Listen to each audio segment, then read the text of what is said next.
At this point, what we have heard was the previous statement after the conviction. The director of the Holy See Press Office, Alessandro Gisotti, speaking on behalf of the Pope and the Vatican, had said that the Vatican is awaiting the results of the appeal, but they have full respect for the judicial authorities in Australia. They have followed the appropriate measures for this sort of case in the sense that Cardinal Pell is no longer allowed to exercise any public ministry and is not permitted to have contact with minors.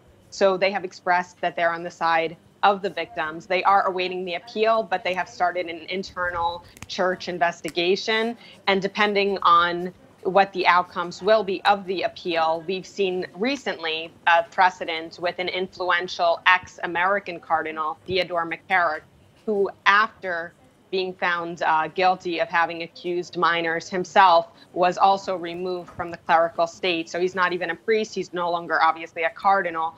So we would expect something similar if Cardinal Pell is found guilty of the same abuse of minors in the appeal process.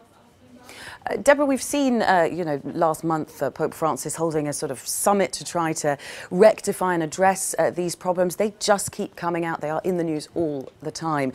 At what point does the Catholic Church do enough, essentially? At the moment, it's a lot of talk, but we haven't seen a huge amount of action. And I think, the victims that we have spoken to have certainly been saying that they would like to see more concrete action.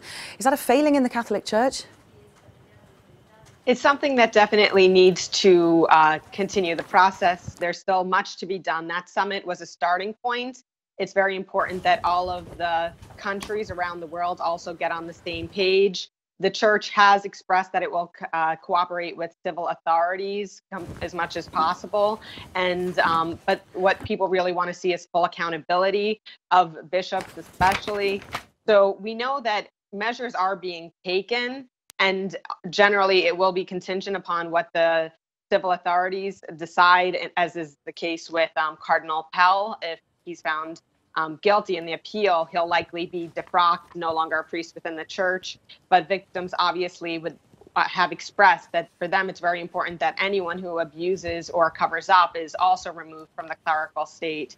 So the church has expressed as well that cover up is as egregious of a crime as the abuse itself. So the last thing that I believe Pope Francis would want to do at this point, after he had declared an all-out battle against abuse to eradicate it from the face of the earth at that summit, would be to be seen as covering up or in some way protecting someone who had abused or had abused minors, because then the church would obviously completely lose its credibility. So they really do need to show that what they're saying is concrete.